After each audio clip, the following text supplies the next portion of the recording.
Well, good afternoon or good evening. And if it rim, it's already wonderful Wednesday. Hey, the guy in the blue shirt, Mr. Simpler, Faster, Better.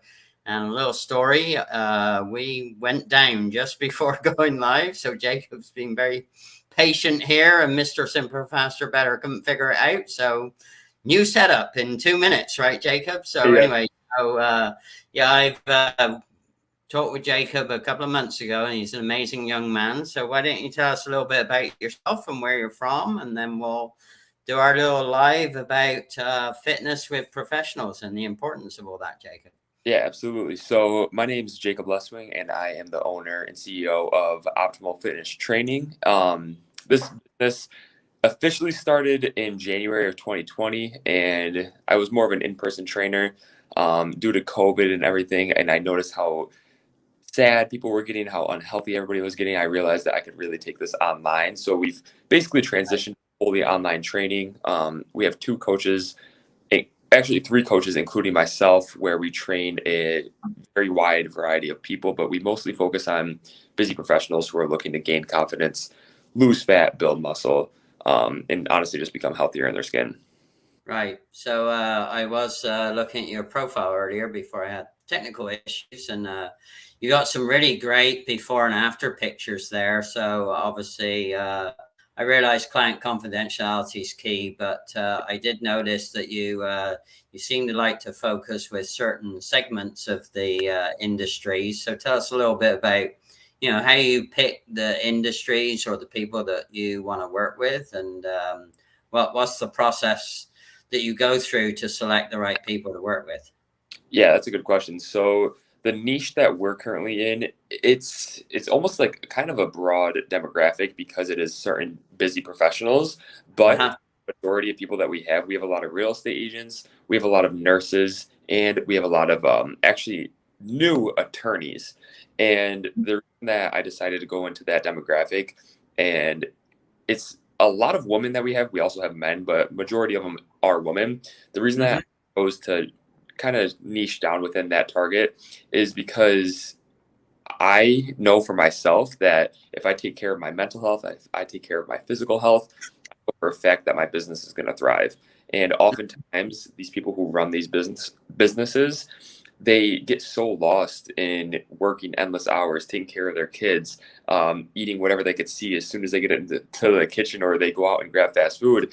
And before you know it, you put on 15, 20, 30 pounds over the last 5 to 10 years, and you continue to try these quick fixes like keto or just where they only drink shakes for a day, all of these different things that make you lose weight but then you put it right back on. And typically what happens is when you lose confidence within yourself, you lose confidence within your business, and you'll often see that decline. It's a direct correlation. So I realized that if I'm able to help people build confidence with themselves, that will also lead directly into the business flourishing as well. Right. Well, it's really interesting. I know that a lot of confidence comes from your core, and people will say that if you have really good core strength, then you can pretty much do anything, right? So that's Yeah. one of the foundational pieces. That's my some knowledge of the fitness industry. How about that? So, so how long have you been doing what you've been doing? And tell us maybe a couple of fast tips on how to transition and how to start building that confidence. So you can do it in any order you like. Yeah, absolutely. So, like I said, I started the business in January of 2020, but I've been in fitness for honestly the past 10 years. Um, Hmm. just because growing up, I always played sports and everything. But then once I got into college, I realized that I seriously had a passion for fitness and not just like bodybuilding type things and getting way bigger and stronger, but just feeling healthier and feeling more confident in my body. And I realized I could help other people do that as well. So Um, what's your array of sports that you've done? I've done a bunch. We'll come back to the other question, but Yeah. Football, track. I did 1 year of wrestling. I'm not good at basketball, but basketball has been something that I've really been into lately, just because I really love going out there, and I do still work out 5 to 6 days a week. hmm Okay. Well, when you say football, do you mean soccer or you mean real football? American football. Yeah, see, I was brought up on a non-choice fitness arena in the UK, and that all started with You had to do soccer, which is football here, football there, soccer here. Yeah. Track and field, that was the other thing.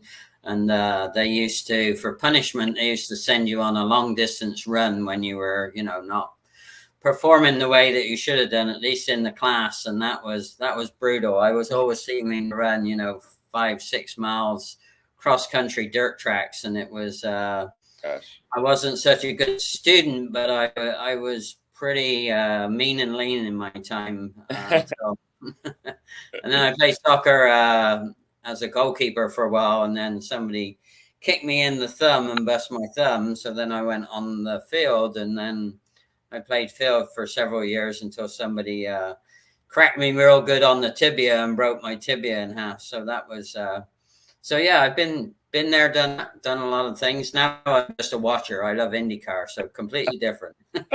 Oh my gosh. Yeah.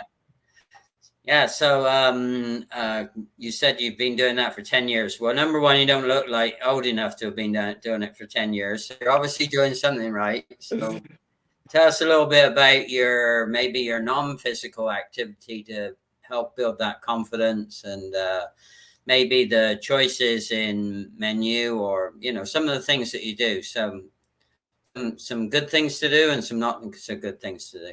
Yeah, that's actually funny that you mentioned that. So as of lately, since probably prior to COVID, I've really gotten into reading and building up my mental fortitude almost. Like, I realize if there's something new that I can learn every single day, that I'll always be a student. And I truly don't that everybody in the world knows. I don't know one person that knows everything. You know what I mean? Right. So I've actually been reading a book called Atomic Habits, and I truly, for every single one of our clients, I tell them to set a goal. So whether that goal is to lose 15 pounds, gain 10 pounds of muscle, etc., I tell them to set that goal and then build the habits around it to actually reach that. Because oftentimes you'll realize people get so fixated on a goal. And our programs are 12 weeks, 24 weeks. We've had people with us for a year now since we actually started the business.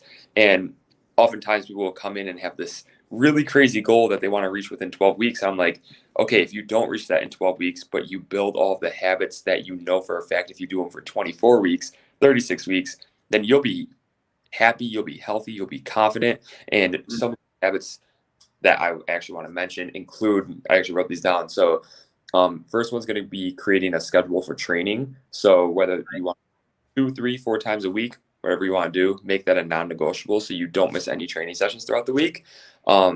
Next one is we always tell our clients to track all of their food on some sort of meal. Have you ever heard of MyFitnessPal?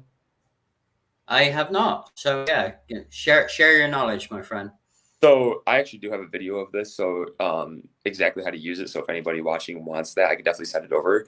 It's basically an app where you need to know the total amount of calories that you're taking in on a daily basis, whether you want to lose weight, gain weight, or maintain weight. And the way that you can do that is by tracking every single thing that you put into your body.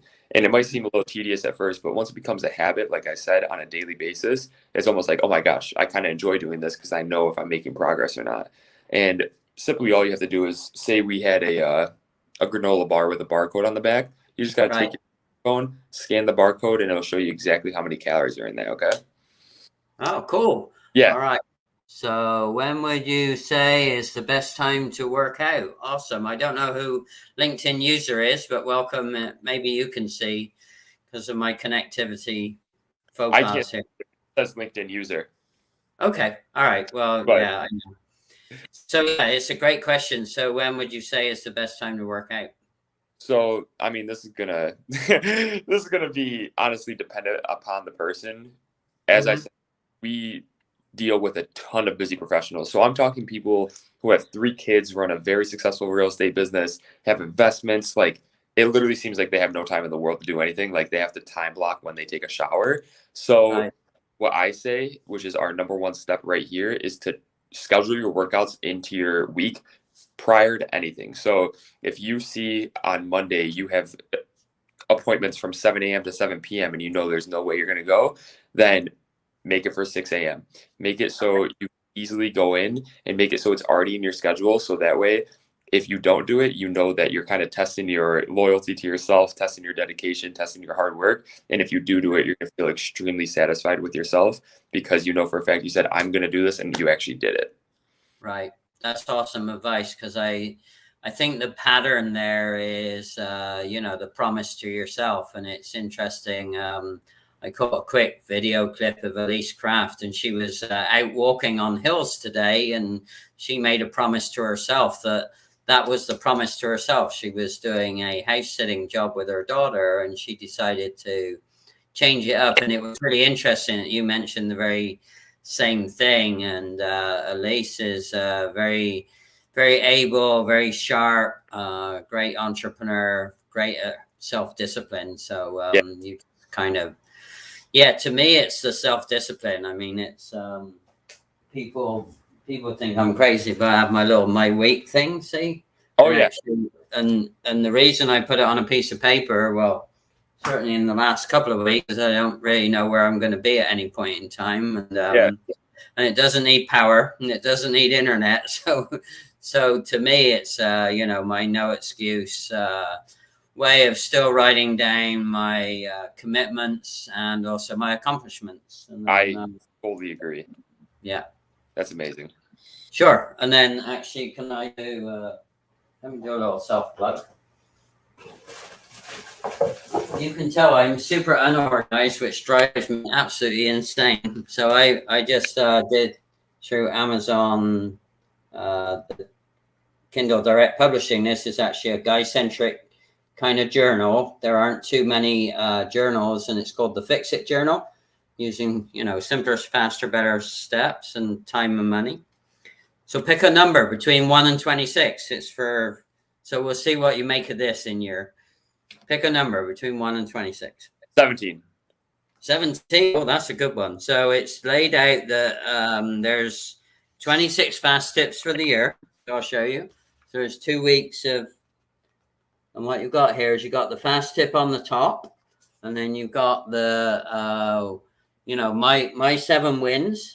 And then underneath you got the reflections, and then on the bottom you've got a simple pleasure to reward yourself. So you picked ask for help if you are stuck. Ask for help often. How about that?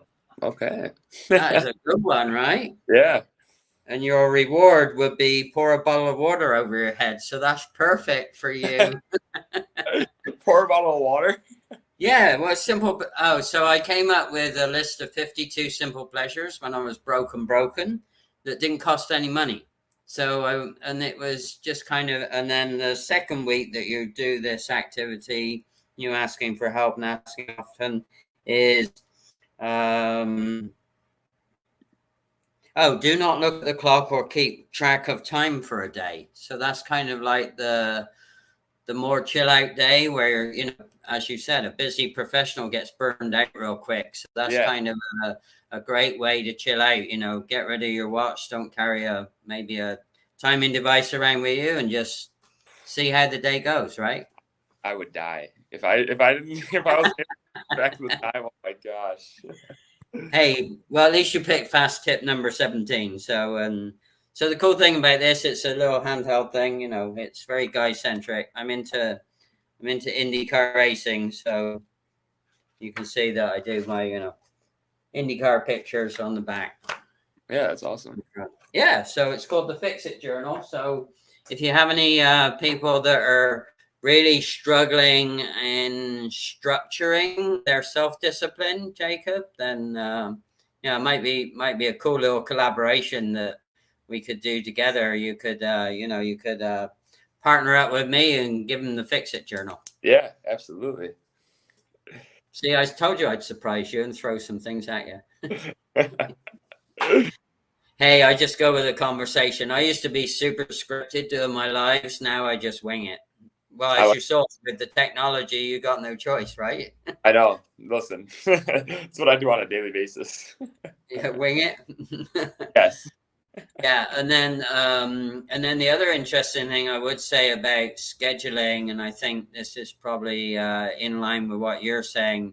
You were saying about the constant learning, but also I found schedule enough flex time for the emergency unplanned stuff that will completely derail your day unless you have enough flex time in there. So I purposely schedule little flex time blocks where basically they're little appointments to myself, and that gives me the flexibility to flex in and out of urgent or, crucial things that may have got out of step with the way I thought they were going to be, and then I don't get so overwhelmed. So That's nice. self-preservation. It's a selfish self-preservation thing for me. Yeah, I like that. That kind of makes it so you stay away from burnout. Because I realize, like, I wake up at 5 a.m. and by 12 p.m. I already have all of these things done. So then I'm like, oh my gosh, I just completed my whole day. And then those little flex times after that, it kind of feels nice where you kind of like, if you don't have anything to do, you could go ahead and read a book or watch a YouTube video. All right. Hey, great. Oh, so Gracie Ruth Melendez just joined. Hey, thank you. So just so you know, Jacob, Gracie's part of my kind of extended virtual team. So she's been so helpful in I told you about my transitions over the last couple of weeks. I would not have been able to talk about meeting your promises and commitments to yourself without Gracie's help. I would have crashed and burned and let a lot of people down. So she's been amazing. So That's I want awesome. to give her a shout out publicly for that. So with inside you obviously have a wide array of clients, which is awesome. Do you actually see any emerging patterns, Jacob, that we should be aware of or that we could learn from? Oh, that's actually a really good question. There absolutely is, especially because a lot of people have a lot of similarities. Yeah, we're more alike than we are disalike, actually. Everyone says, well, I'm special. Well, I'm special too, right? Exactly. Oh my. I would honestly say, you know what the biggest one is? It's people always say that they're too busy for themselves. So it all comes back to scheduling in and prioritizing what really matters to yourself. Right. So literally the things that I tell people to focus on the most is training, nutrition, sleep, water, and steps. Oh, And could you do those slowly? You went real fast. You're super. yeah, of And course. actually, Gracie Ruth often puts quotes in there like that. So aha moment quotes that people can go back to and learn from. They're real important. So go again, Jacob. So it's training, nutrition, water. So gallon of water a day, steps, and sleep. Okay, cool. Well, I'm similar to you with steps because I like to save people process steps, time, and money. So it's funny how, I thought, well, I'm not really going to have too much in common with this young man. And here we are. I know, listen.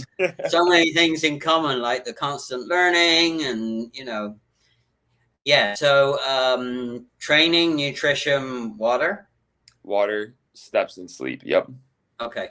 And there's a lot of debate about sleep. I know I'm on the light end right now, and it's killing me. But so what do you see again through the different array of groups that you work with? What's a good sleep range number that we should be aiming for, Jacob?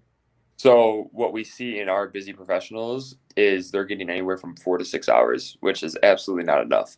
Oh, wow.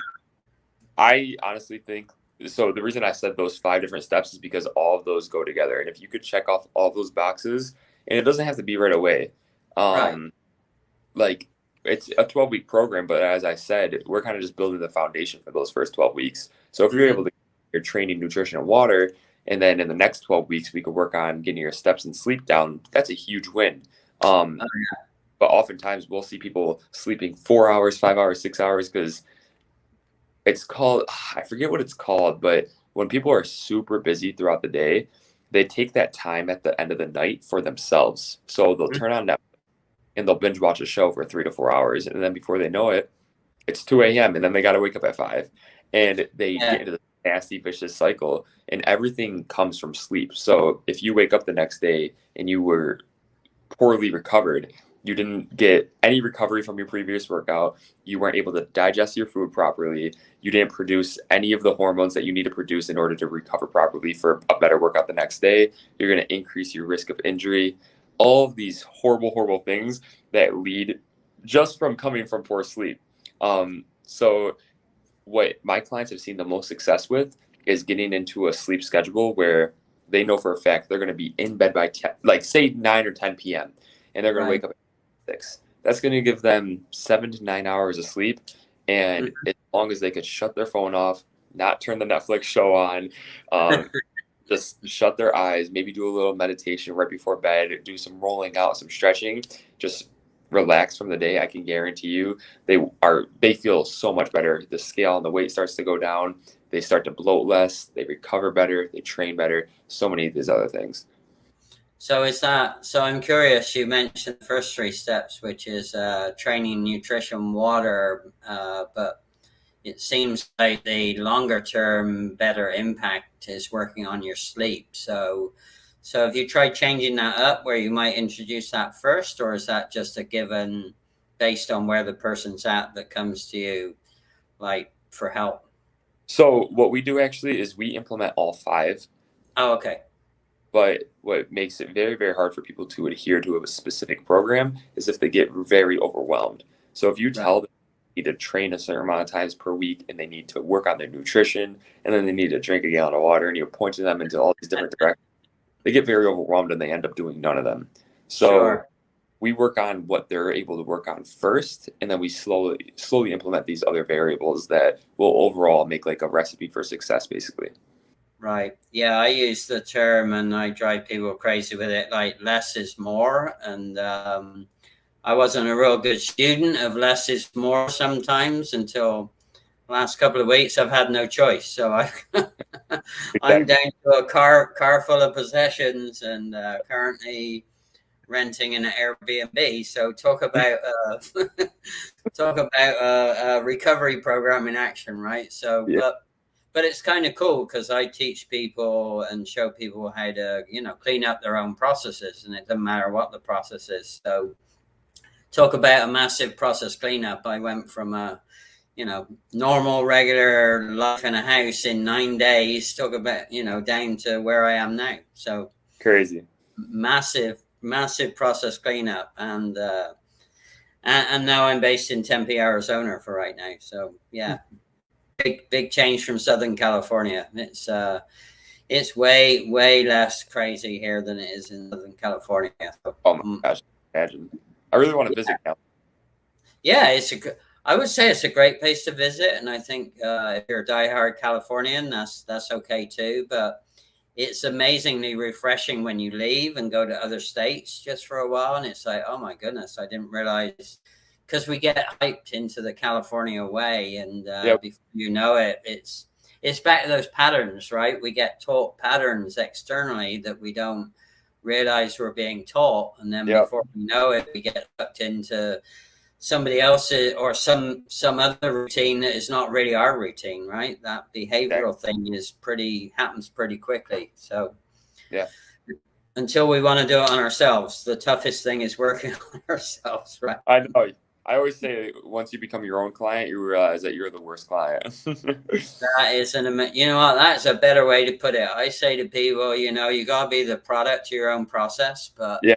I actually love that. So let's do that as a fast tip. So the fast tip for making meaningful change is, Once you become your own client, you realize you're the worst client. yeah, absolutely. I love that. I love that. Or be the product to your own process, right? Or at least demonstrate that you use your own processes or products, right? Because otherwise I find it very flaky and immature. As a lot of people, say, "Oh, you should do this." Well, show me yours. Oh, well, I don't do that. Exactly. Yeah. They're not by example. Yeah, it would be a bit like yourself, right? If you were on here and you were like 20 pounds overweight and, weren't well presented and articulate, it'd be like, well, why would I work with Jacob, right? Yeah, that is very true. He's kind of a closet slouch over there, and he's trying to tell me what to do. You got me. Exactly. I like leading by example, 100%. Awesome. Another great tip. Yeah. If you want to lead by example. Yep. Absolutely. Yeah.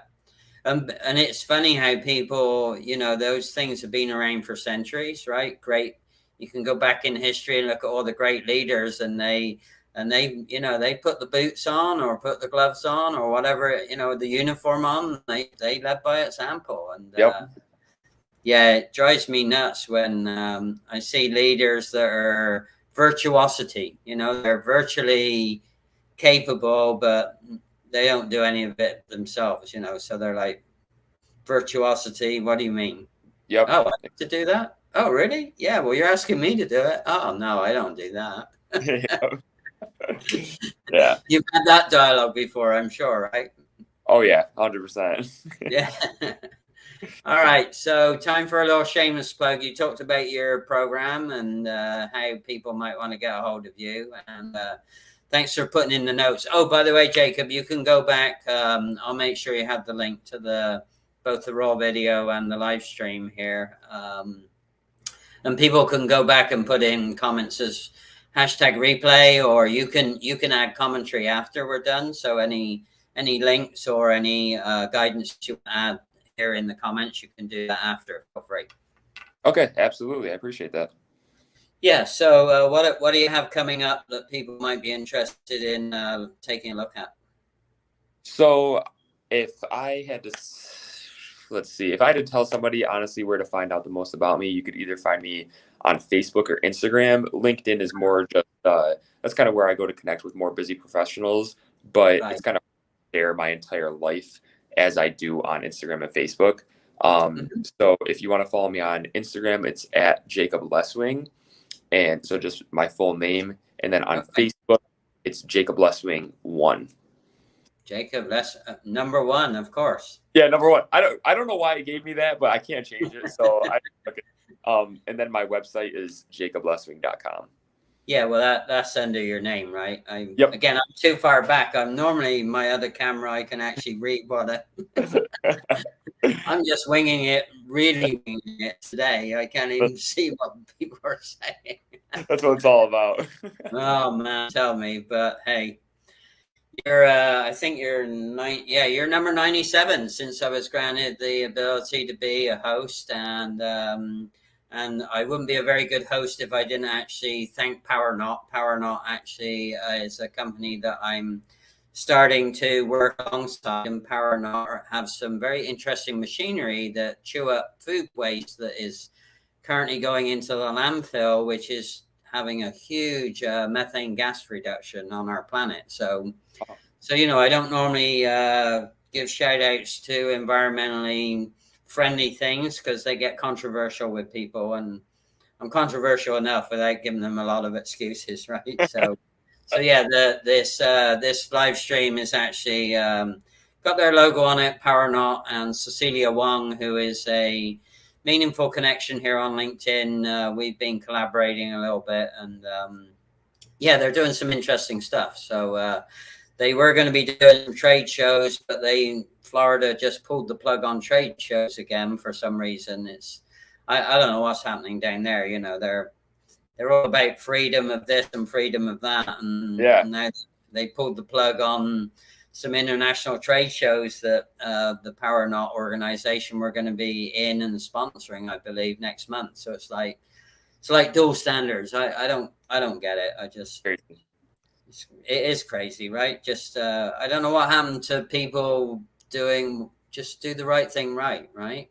I mean, we know what the right thing is to do, so why don't we just do it right? We always got all these creative people out there spending energy on doing the wrong thing wrong or trying to buck the system, and they get real creative. It's like, why don't you channel that into doing the right thing right?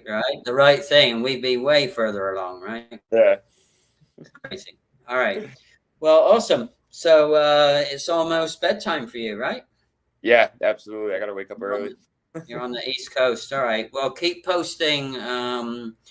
You know, as a novice, I don't know too much about your business, but the before and after pictures and the stories that you tell are super powerful, Jacob. So I'm a big believer in visuals. And again, Gracie Ruth Melendez, actually, you know, I say a lot of words and she turns it all into the visualness that I create, you know, 3 or 4 times a week here for me. So that's her gift, is the visualization. Mine is Mine is telling the stories from my, long and winding, deep career, Yeah, absolutely. I love it.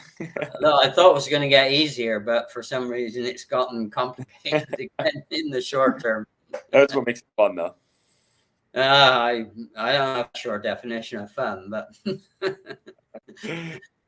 I had one of I had one of those moments. I've forgotten. I was sitting. Actually, I was wandering around the Walmart aisle trying to find some easy to pack up little containers, because now I have all this stuff all over the place and I hate being disorganized.